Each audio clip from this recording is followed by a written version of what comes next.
Cool. Well, yeah, we're 3 past the hour, so we can go ahead and dive in. Thanks so much for joining us for our fourth and final climate career transitions workshop. Time has flown by. I cannot believe it's already been 4 months. But yeah, thank you so much for joining us today. Today, we're going to talk about networking. I know it's a buzzword that everyone's probably a little tired of hearing, but Mona and I are going to do our best to make it fun and make it something that you don't leave today dreading starting your networking. Rather, you'll be excited to make more connections and view it in a hopefully a new light. So thanks again for joining us. If you have not attended any of the other sessions, hi, my name is Natalie Lavery. I head up marketing for Climate People. Climate People is a climate technology recruitment agency. Essentially, we operate like any traditional recruitment agency would, but we only work with companies that are working on climate solutions. So it's super exciting that we get to collaborate with all of these companies who are working on really innovative solutions. And then other side of that is job seekers doing events like this, getting to know all of you with the sole mission of getting more people working in this space. So super excited to be here and have all of you join us on this fabulous Friday. Over to you, Mona. Hi, I'm Mona Johnson. I'm a career coach at Mojo Career Coaching. Mojo is a high-touch, personalized one-on-one coaching service designed specifically for career changers looking to land their first jobs in climate. For over 7 years, I've supported over 1,100 clients with their professional collateral, so things like resumes and LinkedIn profiles. I help with job search strategies, comp negotiation, and more. With a background in mental health research and counseling, I also support folks with imposter syndrome, climate anxiety, networking fears, and ageism. I'm so happy to be here with you today. Thanks, Natalie, for having me again. Yeah, yay. Perfect. So about the series, as I mentioned, this has been a four-part series where we've covered basically all the big chunks of the climate job search transition or the climate transition. The first one we talked about career interests. In March, we talked about transferable skills. April, we talked about the art of unlearning traditional job search tactics. And then, as I said, today we are talking about networking. I'm going to drop a link in the chat right now so you can view all of the past sessions. It's not going to build on it. I mean, it builds on it in essence, but you don't need to have attended the other sessions to get value from today. But we're biased, but we think there's some value in there. So I would recommend going back and watching the other sessions if you have not already. Perfect. So more today. All right. So Natalie's going to talk about how climate is still in the early adopters phase. I'll go over planned happenstance learning, which can be really helpful in creating the right mindset for networking. We'll talk about how you can make networking work for you specifically as an individual. We'll talk about reaching out to climate leaders. I'm going to go over value validation projects and how those can be really influential when you're talking to decision makers. Natalie's going to share some outreach templates and a fantastic networking tracker. I can't wait for you to see her tracker. And then we're going to end with some independent work and a breakout room. Hope you stick around. Sometimes people jump. At that point, there is some value for everyone in that independent work and networking opportunity. So we hope that you stick around for it. Of course, you don't have to fully participate. If you want to hang back in the main room, you're certainly welcome to do that as well. And then we'll end with a Q&A. Perfect. So yeah, with any technology adoption, so with any new technology, there are 5 stages of adoption. You have innovators, early adopters, early majority, late majority, and laggards. So climate is still in this early adopters phase. I'm sure all of you have probably heard that we need 100 million people working in climate by the end of this decade. And I think on the surface, that stat sounds really encouraging. There's a huge demand for hundreds of millions of people in this space. But I think sometimes in reality, when you're job searching and you're looking for a job, and sometimes that can be a hard thing to get a job in a new space, and the job search can be tricky. Almost feels like a little bit of a slap in the face when you hear there's 100 million jobs out there. what's happening? Why can't you get one? And I think that's something that I really wanted to address in the beginning of this phase, and understanding that it is hard to get a job in climate. And while there may be 100 million jobs by the end of the decade, we are not there yet. There are not 100 million jobs out there. And the jobs that are out there, a lot of them are never posted. So it's really hard if you don't have the right techniques to go about getting one of those jobs. And I promise it has nothing to do with you. It's a lack of knowledge and a lack of accessible information on how to go about the job search in a networking centric way. So to add some more context to this graph here, like as I said, it's a technology adoption curve. So I encourage you to think of the iPhone. When the iPhone first came out, however many years ago that was, the people who first got the iPhone, so the one who were in this innovators in the early adopters phase that we're currently in with climate, they had to deal with all of the bugs, the poor marketing, the maps not working, and just like had to kind of go through all of the hurdles of this new massive technology coming into play. Whereas now the iPhone is very widely accessible. They have a huge team, they have a lot of money, they're selling so many of them. So they don't have any of the bugs. It's really a seamless experience.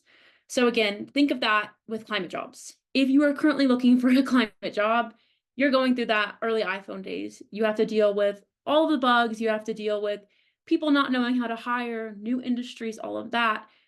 But if you ride it out, you're going to be in the right place at the right time. You're going to have a climate job when it's more mainstream. It's going to be easier. And while that does seem a little bit negative, think of it as you're ahead of the curve. You're getting in before those millions of people. So if you employ these right strategies, if you go about your job search, prioritizing networking, you have a better shot at landing one of those jobs. You just kind of have to deal with some of the nuances of an early industry. So with that, what comes to mind with networking? You want to take this one? Sure. So in the chat, share a word or two when you think of the word networking. Do you get an ew feeling? Not everyone's built for networking, needs to be learned. So, and a word or two. Cringe. It was cringe, Sasha says. Relationships, neutral face, opportunity, scared. Oh, Marlon says pounding heart, clammy palms, connections. Yeah, of course, there are lots of feelings and emotions around networking, and it doesn't necessarily come naturally for a lot of people. So we're going to get really specific today about how to make it feel more authentic and less ew. That's the goal for today, less ew. All right, so we can use planned happenstance learning to create a mindset where our career development, which includes networking, is ongoing with planned and unplanned decision making. So, what does this mean? This means that we have to, of course, understand the climate landscape. We need to know where our interests are, what the climate verticals are, who are the big players. We need to know the people in that space. So, of course, there's going to be lots and lots of planning at the start of a career pivot.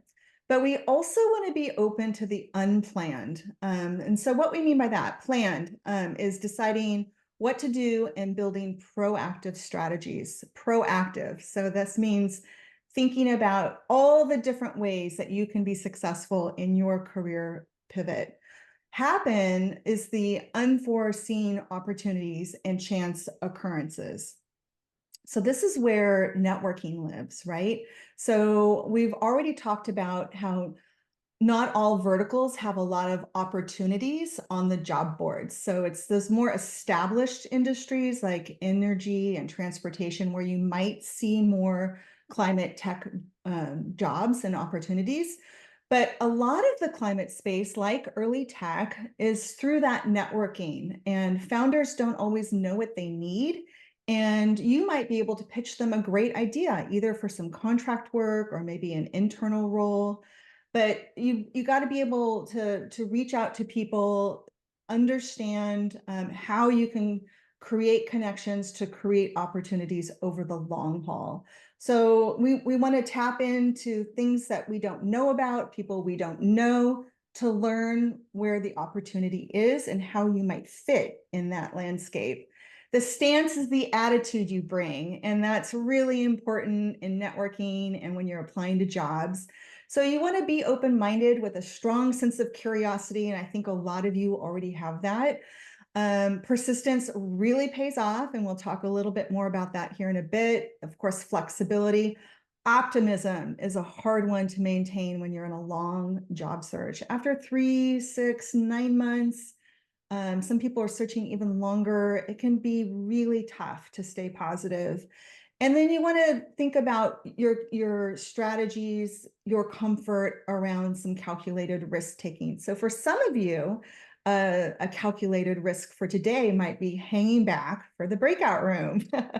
So, thinking about those calculated smart moves that build you up for success. So we want to encourage the plan, but we also want to encourage the unplanned. Sometimes when people hear the word happenstance, they think, oh, I can kick back, I don't need to do anything. It's not that. It's about creating a map so that you can discover new people, new opportunities. Definitely. So I think when we asked the question of what comes to mind when you think of networking, and the vast majority of those were negative, and a lot of people are very jaded and intimidated by this whole world of networking. So again, I think it comes back to everything Mona was just saying and being optimistic. But how can you be optimistic if you're forcing yourself to do something that is incredibly uncomfortable for you? That just doesn't make sense. It's impossible to enjoy something that you innately cannot get over. It makes you really uncomfortable. So Lori McGinley, she's a career coach who focuses on climate. She's incredible. If you have not connected with her, I would recommend following her on LinkedIn. She always posts really insightful things. I consider her a networking expert. She does not consider herself one, but that's okay. I do think she is one. But her whole thing is making networking fun. So doing things that you enjoy. So if you are an introverted person and you think that you need to go to every single climate conference, put yourself in the middle of a big room and talk to every person and try to get as many business cards as possible, but that scares you and you hate doing that, you're not likely portraying the best version of yourself. You're not showing these people who you really are. Whereas if you're way more comfortable in one-on-one situations and that's where you thrive, your networking is going to be way stronger in those environments than it would in the conference room. So the whole key with this slide is do things that you enjoy. If you find yourself in networking conversations where you don't know what to say, you don't know much about it, you don't enjoy these conversations, switch up the conversations, talk about things that you want to talk about, connect with people that you would like to learn more from, go to events that you're actually interested in. If you thrive in those one-on-one conversations, prioritize that. The key is doing it. The key is putting yourself out there and making connections, and that can look like a whole host of different things for different people. So make yourself comfortable, and then you'll ultimately be a better networker. You'll show the better version of yourself. There's a whole series on Lori's tips. I just dropped it in the chat here. If you want to take a look at that YouTube series, she has a lot of really good insights in there. Perfect. So how do you start networking? It really sounds like a buzzword of go out there and make connections, but what if you don't have any climate connections? What if you're new to this space and you don't really know where to start? The key is to narrow your scope. I'm not going to go too in depth here because this is something that we covered in depth in the last session. So would highly recommend watching that. But the key is to pinpoint a few climate solutions that you're interested in. I met with Marco, he's the founder of Climate Drift the other day, and he had a really great analogy that I think exemplified this exceptionally well. He said, imagine if you're in England and you're trying to apply to a job at Real Madrid, the soccer team. And you go for your interview at Real Madrid and they say, what about Real Madrid is enticing to you? Why do you want to work here? And you just say, I love soccer. They're going to look at you and be like, I would hope so. And I think that analogy reigns really true to climate. If you go to a carbon removal company who is really in depth in this carbon removal space and they say, what about it? What about my company is something that you're intrigued by? And you just say, I want a job in climate. They're going to be like, I would hope so. So the key with networking is to learn as much as you can about a few climate solutions so that you can apply that knowledge and go into those conversations and sound more knowledgeable and sound like someone that can add value to their company. So once you've pinpointed those solutions, create a list of companies within those climate solutions, and then reach out to people in those roles that you're interested in at those climate solutions. So a key here is don't reach out to your dream company first. If you find your dream company, don't make that be your first networking conversation. You want to make sure you have acquired some knowledge and feel more comfortable in your networking skills before you're talking to your dream company. But reach out to people at those companies you're interested in or in those solutions that you're interested in and just try to learn. Your first few conversations again are all about getting resources, learning, asking for referrals, and just trying to get your grounding in these spaces. Perfect. So, again, how do you find these people? It sounds really easy when you are looking at it from a high level, but when you start actually going to LinkedIn, actually trying to find these people, it can be really hard. But LinkedIn has a great search feature for finding people. I'm going to drop this formula in the chat right now. And I'll actually show you. Let me get out of here and I'll go to LinkedIn. So perfect. Y'all can see my LinkedIn, right? A great way to do it is go to, I make this a little bit bigger down here. Oh, well, you go to your search function. So just go and you type in a job title and then a keyword. So say we wanted to find a product manager in the electric vehicle space. We'd put quotations, product manager quotation, then type and then electric vehicles. You could type anything here and you click search and then all of these people who pop up or are product managers at electric vehicle companies. You can scroll through these and vet them and try to reach out to some of these people. You could do marketing here. You could do carbon. We could try carbon and see what it looks like. But whatever you're interested in, do this. And then you can also add more filters over here. You can do second connections. So that means it would be easy to get an introduction because you're already connected to someone there. You could do their hiring if you're looking for a job that route. You could add companies if you're interested in certain companies, so on and so forth. There's industries down here that have climate. And so, yeah, play around with these filters. You can also do it for jobs too. But this is a great way to kind of narrow that scope and find those first few people to reach out to. Awesome. Let me. So then great. So now you found your companies. Who at this company should you message? If you've not heard of Open Door Climate, that is an incredible resource that I would recommend starting with. Open Door Climate is a directory climate professionals who have literally said, I am open to talking to people about my career trajectory. So again, they have filters. Go to the Open Door Climate database, look for people and mention Open Door Climate in your message. Say, found you on Open Door Climate. I'd love to connect and learn more about your background. Also joining relevant Slack groups and channels. I'll drop a link to all of those in one moment, but those are great ways to search as well. And then my favorite networking tip is to end every networking conversation with, based on this call, who in your network do you recommend that I speak to next? That way they're just curating your next conversation for you. They'll likely do an introduction for you, and it's a great way to get more people to your network without necessarily having to do more digging on your end. Perfect. All Over. right. On a scale from 1 to 6, 1, not comfortable at all, 6, I'm a pro. How do you feel about connecting with founders and executives on a scale from 1 to 6? Throw it in the chat. 1 to 6. 1, not great. 6, I'm a pro. two, I'm seeing two to maybe four. Oh, I see 1 6, lots of twos and threes, more twos, got some fours. Yeah, so most people not feeling very comfortable doing that. But here's the thing.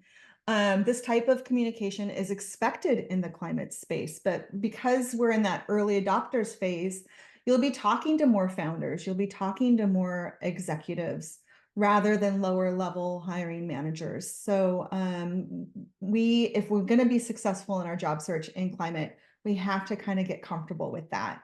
And the best way to do that is to just start doing it. So, it helps to remember that founders and executives are incredibly passionate about the space.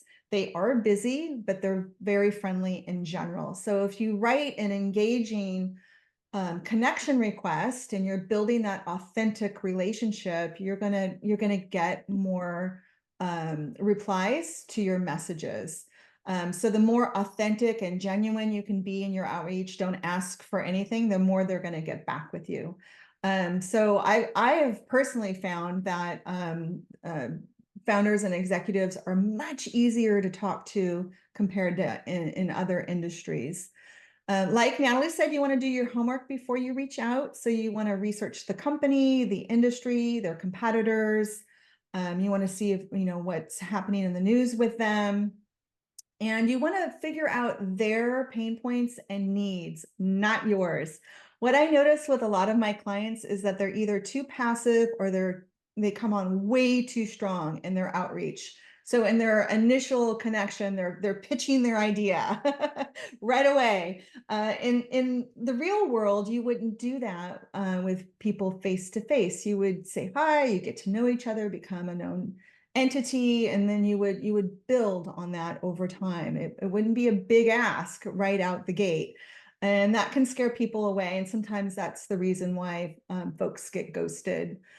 You want to consider contract work either internally where you're at or externally, pro bono work or volunteer work, fractional work, to build your climate cred and your resume and your network before you start reaching out, ideally in a perfect world, before you start reaching out to founders and executives. So you want to build a little bit of cred before you start reaching out. And that contract work, that fractional work can be a nice way to do that.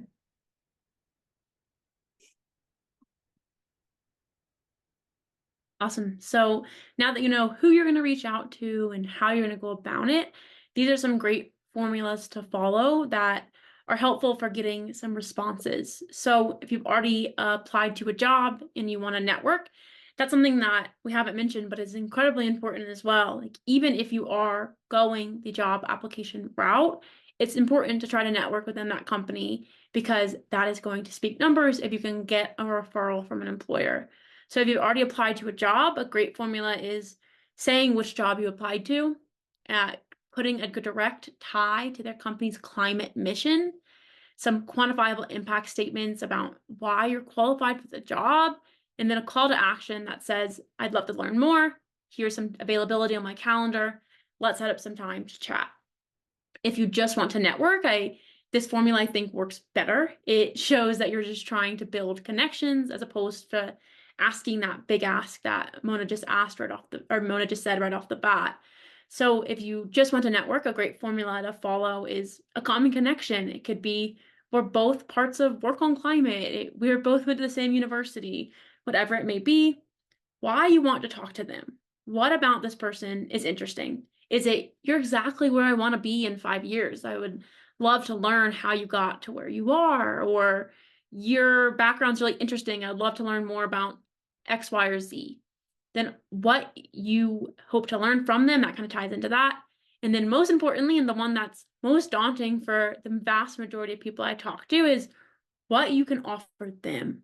What can you bring to the table? And I promise there's something that you can offer them. It could be as simple as I'm new to this space and I would love to chat about how your messaging comes off to someone who's just learning about carbon removal is the one I'm going with today, but learn about carbon removal, or I have this experience in marketing and I would love to chat about how I've helped companies similar to your own, whatever it may be, there is something that you can offer them.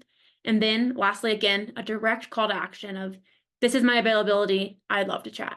Try to get them on the phone because it's way easier to impress over the phone than it is over a message. This is another email template to follow if you're trying to reach out about a job that maybe doesn't exist. So you want to pitch yourself to a company and try to have that conversation about your skill set and hopefully make a job. As Mona mentioned, this should not be talking about the job and trying to have that big ask right away may not be the best tactic. It's best to kind of build some rapport and get to know people first. But I recently discovered your company. I'm impressed by your work. My interest in your climate solution with my experience in this has fueled my excitement to connect with you. I was wondering if you could spare 20 minutes to tell me about the company's name and your role. I'd love to dive deeper into what you're building and offer some insights from my experience in whatever. With my years of experience in this industry, I've accomplished these milestones. I look forward to your response and for the opportunity to exchange ideas. Think the key with this message is you are not just going on and on about your background. I think that's a huge mistake people make is they really try to sell themselves and to impress the hiring manager. So they send a 10 paragraph message of every detail of their background with no call to action, no incentive for the person to talk. The key is to sell why they should talk to you in a condensed format that offers some insights into how you can help them, what you're hoping to learn, and then again, a clear call to action so that they have something to do with this message other than just be like, cool, they have a nice background. Over to you, All Mo. right, let's do a quick pulse check. So how do these new strategies feel? What in a word or two, brief sentence. Are you open to these new ideas? Do they sound scary? You're already doing them. All right. Some people are liking it. Nice. Anyone feeling intimidated, hopeful, more efficient, makes sense, need to improve? We all have room for improvement. Networking is really an art. We're helping you with tips and tricks. We're giving you templates, but you understand the relationship best. We wouldn't want you to copy and paste the template. We'd want you to customize it. Um, you don't make a great impression when you send a template and they've seen the template before. So of course you would customize it. Yeah, it's good to have the tips and tricks, but it's also important to remember to make it your own and to be yourself as much as possible. You know, of course, your professional self, but you know, to weave in a little personality if you can. Because it can be a little you know, transactional, not so open always. So the more you can weave of yourself into it, the better. All right, so some common challenges I hear from my one-on-one coaching clients is we share these tips and tricks, but it still feels too transactional. We're going to talk about how to move beyond that a bit. The return on investment seems low at first. So sometimes when people say it feels transactional, it's because they're making it transactional. They want that quick ROI, and that just doesn't happen when you're building relationships with people. You know, we're playing a long game. This networking game is a long game. It's not a short game. It can make the job search feel slow and long, but that's the case even if you're just hitting the job boards. So job search is long, no matter which strategy you take. But once you get going in your networking, things really pick up and you build momentum, and it becomes interesting. And it's not fun for everyone. I will say it's interesting. And it just becomes exciting and encouraging, and it becomes a little more effortless. But you gotta build it in the early weeks and months to really see that return in the coming weeks and months. There's so much rejection in networking and applying to jobs, and it can be really hard to stay positive. And when you're networking, people like to talk with positive people. So mustering up that positivity, remembering your why, remembering your common interest, and getting curious about the other person is a really nice way to build that positivity again. Definitely. Awesome. So kind of going back to that positivity and to the relationship element and making sure it's not transactional. I think the key to making it not feel transactional is to not view it as a transaction. View it as a relationship. View your networking as you would a friendship. If you want to make a friend, the key is not just to find them on Facebook and send them a direct message. The key is to or a direct message with an ask. I'm not sure. Can I borrow something? That's not going to be a friendship. A friendship is meeting someone, sending them things, hanging out with them a few times, and then once you've established that relationship, that's when you can have asks. And the exact same mentality applies to networking. Make sure you're treating these people as humans and you're trying to have a symbiotic relationship with them. A few other keys with networking is if you initiate a conversation, it's on you to come prepared. So if you reach out to someone to have a networking conversation, do your homework, look at their LinkedIn profile, try to understand their company, have a few questions planned out. It is such a breath of fresh air when you have a networking conversation with someone who you can tell they're invested. It goes back to the whole optimism piece that Mona was talking on. People want to talk to people who are hungry and are invested and care. And if you can convey that through, I researched your company, I listened to this podcast you did. Here's some questions I really would love to learn from you. It shows that you genuinely care about this person, and that goes a really long way. Again, we've talked on this, but make sure you're having genuine connections and then thanking that person for their time. If someone gives you 30 minutes for a coffee chat, send them a heartfelt thank you note that just says, "Thank you so much. I learned this. I'm looking forward to maintaining this connection." Again, those little things go a really long way when you do have that ask down the line. Then also, like, networking is a process. We've touched on this. You should be networking even when you have a job. The key with networking is maintaining these relationships over time.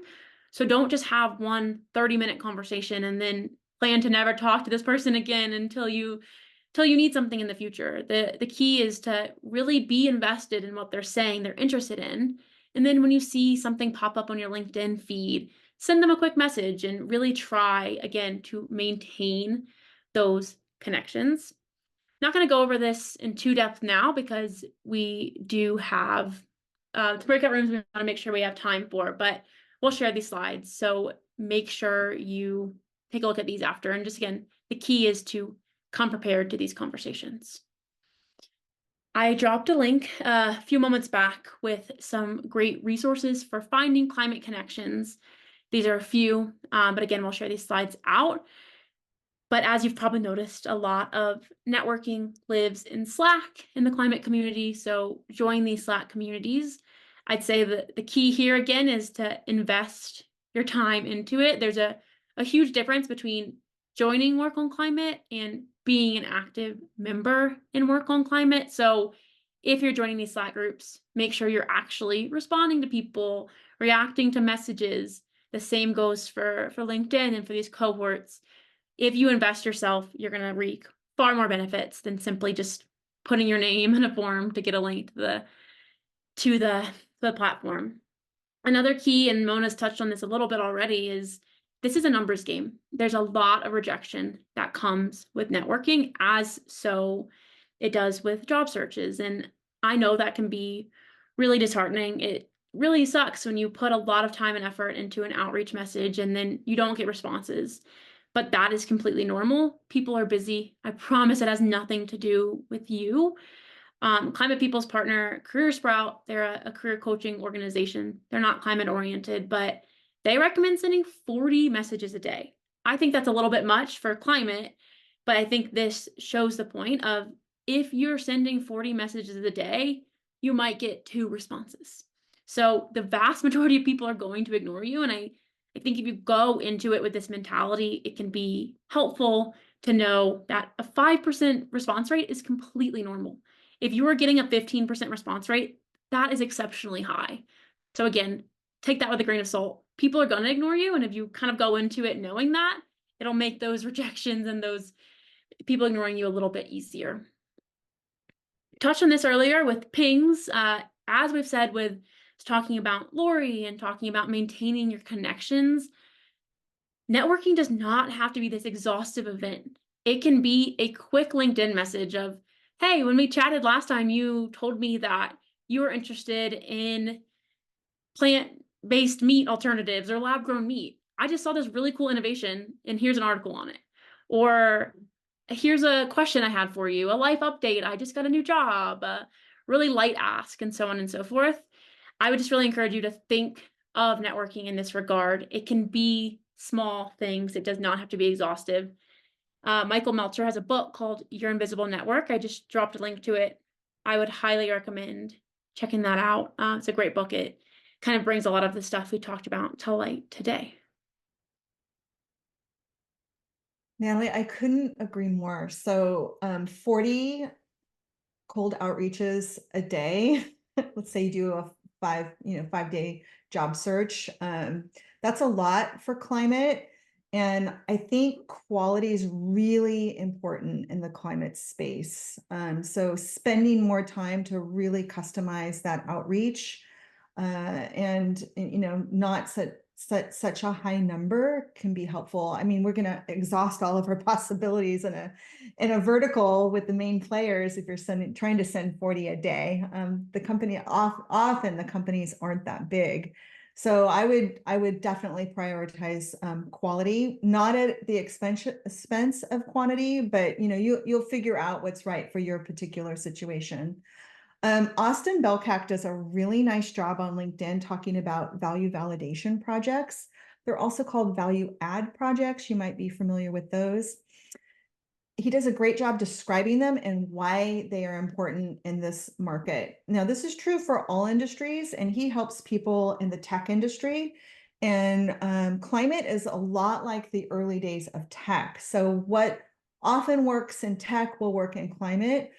But basically, they're small deliverables where you can show a potential employer your skills and expertise. And this is a really nice way to stand out amongst all the other DMs they're getting and all the other emails they're getting. And if you research the company beforehand, their competitors, the space in general, if you're looking for the latest news on that company, you start to identify their pain points, their needs, and then you can create a small project or a plan or a small pitch to showcase when you are reaching out for that ask. So this probably in most cases wouldn't be the first thing you do, and you would definitely want to save it for your dream companies or companies that you're really excited about. You probably don't have enough energy or time to do this for every outreach that you're doing weekly, but it makes sense for the things that you're most excited about. So it's that show don't tell mentality. And it can be as small as a Loom video. It can be as big as a pitch and a deck.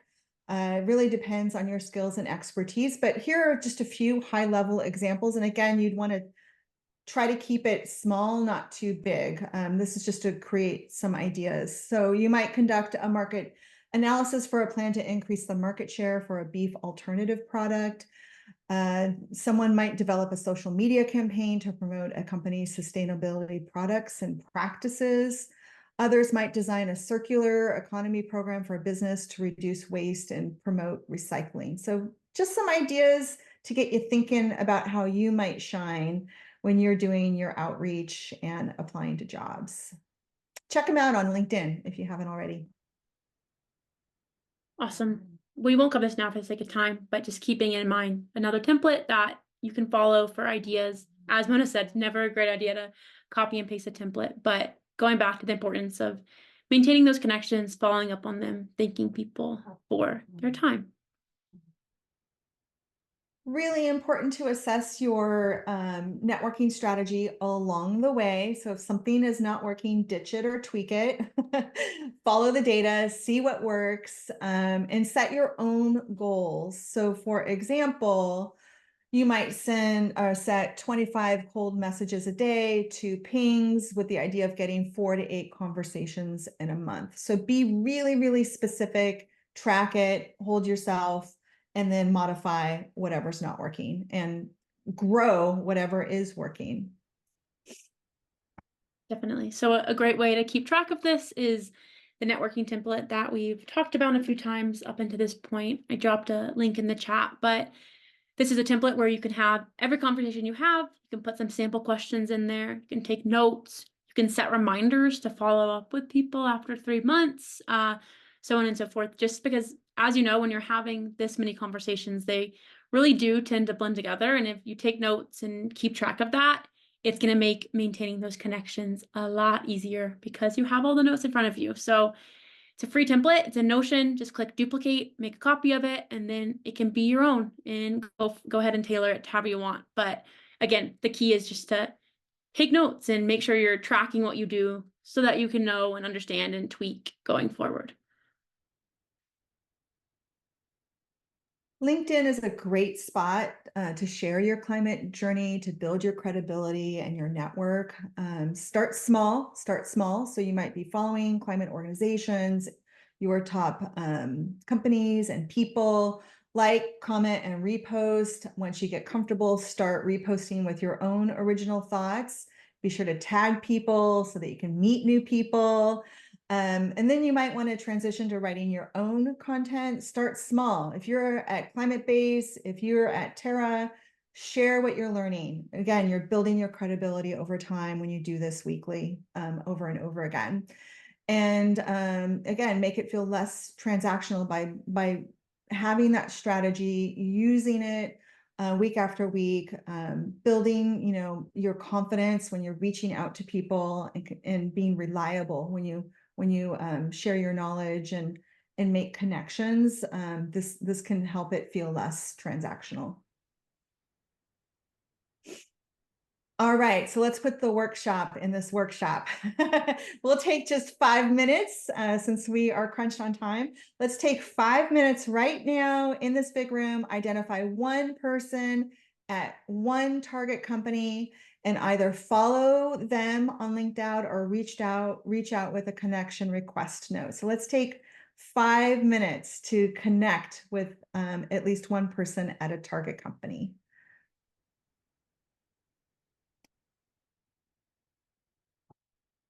The message can be simple. Hey, saw your profile. I'd love to connect. It can be your company's like awesome. I'd love to learn more. It doesn't have to be an exhaustive note. It should probably be a shorter note. And then once they accept your connection request, you can send them a longer, more detailed message. Perfect. Does anyone need more time? Everyone feeling good? You can just give a thumbs up. All right. In the interest of time, I think we'll debrief here in the big room. Natalie and I like to save time for a Q&A here at the end. So throw it in the chat or come off mute. What's one challenge you had as you were reaching out to a stranger at your target company? You can raise your hand too if you'd rather do that.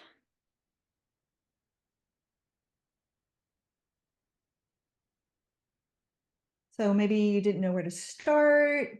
Maybe it was easy peasy, no problem. Avoiding the ask. Yeah, avoiding the ask. David, can you say more about that? Would you be open to coming off mute? Yeah, it's for me, it's always like, hey, I always want to put in there, can we talk or something like that? And it's like, I spend that extra half a minute rereading everything I wrote so that I'm not including the ask. So, because it's always in there the first time I write it. This is especially true for direct communicators, don't you think? Not doing enough research, it makes you feel uncomfortable. Yeah, that's your body alerting you, slow down, right? So this was an activity, 5 minutes, maybe not so realistic. Struggling for the target company. Perhaps others are as well. Can anyone relate to what Heidi's saying? You don't know your target companies yet? You're getting some endorsements here, Heidi. People agree. So quick ways for target companies is to start talking with people, to do some research, figure out who the big players are, Google can be our friend as far as figuring out the target companies. So once you know your verticals, then it becomes easier to find your target companies. Some people struggle figuring out their climate solutions. When you can't figure out your target companies, sometimes it's because you're having a hard time narrowing your climate solutions. All right. So, oh, Sasha, sorry, your hand's up. Yeah, I just wanted to add, I am also in that bucket of needing to identify my target company. But one thing that I am doing right now while I figure that out is reaching out to, well, I'm new to the city that I'm in, and reaching out to people that live in the city that I've been in touch with before. Mhm. And they are such an easy connection to introduce me to somebody else. Mhm. Whether right now I'm doing it based on my role that I've played, but then when I get to those connections, which I'm meeting somebody later today, which is exciting, I'll ask them about, do you have any other connects in climate, which is broad right now, but at least like that's how I'm building it. But like I would reach out to those people on LinkedIn in a cold way, like, hey, Matt is our mutual friend and said that we might hit it off. So would you like to connect? And he also will do something on his end. So that's like one easy way to like kind of branch out a little bit if you don't already know your um, target company. Yeah, absolutely. And meetups, both virtually and live, are a great way to connect with other people, especially at your same level. It can be easier reaching out to people who are at your level or for the job title that you're targeting. That's much easier than reaching out to a founder or an executive. So that might be a good start. Natalie, would you add anything there? No, I think that's great, and it's a fine line when you say narrow your job search, because that means different things for everyone. And when you are just getting introduced to climate, like, going broad is good, because how can you pinpoint those companies and those solutions when you don't have any insights into climate? So it really is a journey, and I'd say with all things networking, there's no one size fits all approach, and all of the things that we shared today need to be taken with a grain of salt, and you need to apply them to you and your background and where you're trying to go. And they're launching points, but you obviously need to tailor that to your own journey. So yeah, I think that's a great tactic. Awesome. Perfect. So welcome back. We already did this. Let's move on to some questions. Does anyone have questions? Again, same rules apply. Feel free to raise your hand, come off mute, drop them in the chat, whatever works best for you. Yuval. I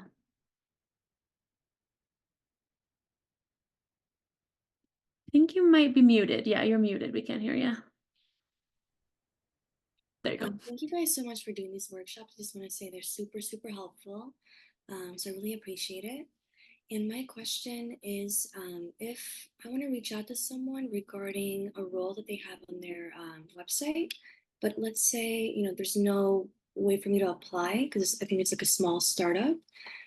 And there's like no HR as far as I saw. Who would you recommend reaching out to? What is what's the role? What type of role is it? It's actually a generalist role, which is why I was like, this is really cool because I didn't see many climate companies have that. I would just try to find, I mean, depends on how big the company is. Like, do they have a full like executive team? Do they have like middle level management, or is it like a 4-person company? I know they have also investors and they have like maybe 5 people on their team or so, Okay. but yeah, I think they're more of a smaller startup. If they have like an operations person or like a COO, or yeah, I think that would probably be a good person, just because it is more of a generalist role. But Mhm. honestly, with a company that size, they're all talking to each other. So I'd say, like, whoever you think would be who you want to talk to would be fine.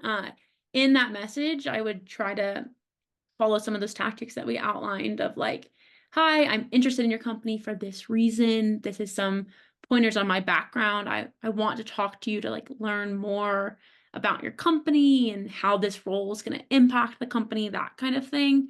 Mhm. And then make sure you have, again, that direct call to action of here's some availability on my end. Like, let's get something set up, a chat. But yeah, I'd say operations, and then a company, again, that size, it's not gonna matter too much. Do you have anything to add there, Mona?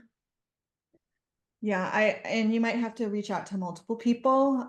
So you might be reaching out to all of the executive team. But again, this is expected in climate startups. They're used to it. And you just never know who's going to bite. So I would say, multiple strategies there. And just a quick follow-up. If I'm interested in the role, should I kind of automatically kind of maybe show what value I can bring to kind of the points that they're kind of looking for the role, or should I kind of start it off as a like casual? I think both. I think the fact that they have a role posted makes it a little bit more okay for you to sell yourself because they are hiring.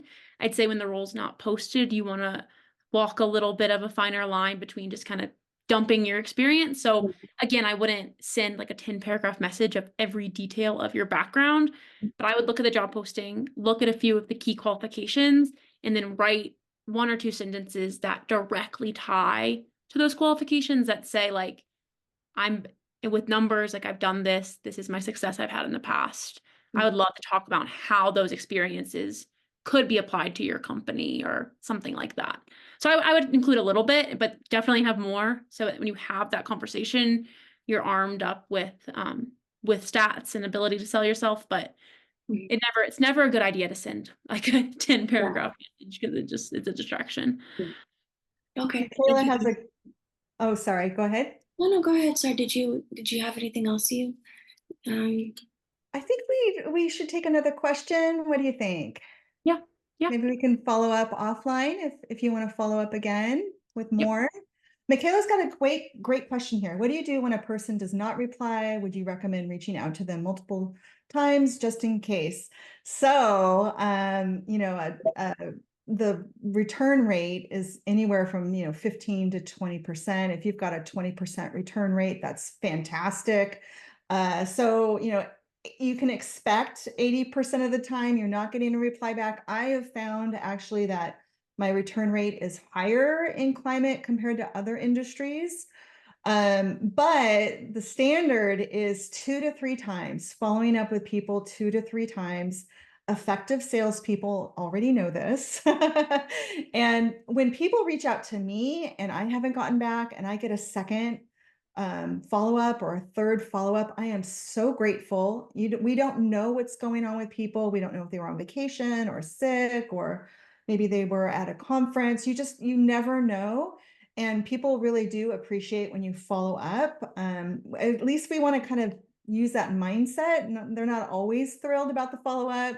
But the worst case scenario is that they don't follow up. And then after the third try, you usually let it go. And remember, there are lots of fish in the sea. So you go and you try to connect with someone else. So 2 to 3 times is expected, and people are used to follow up. And you want to make it friendly.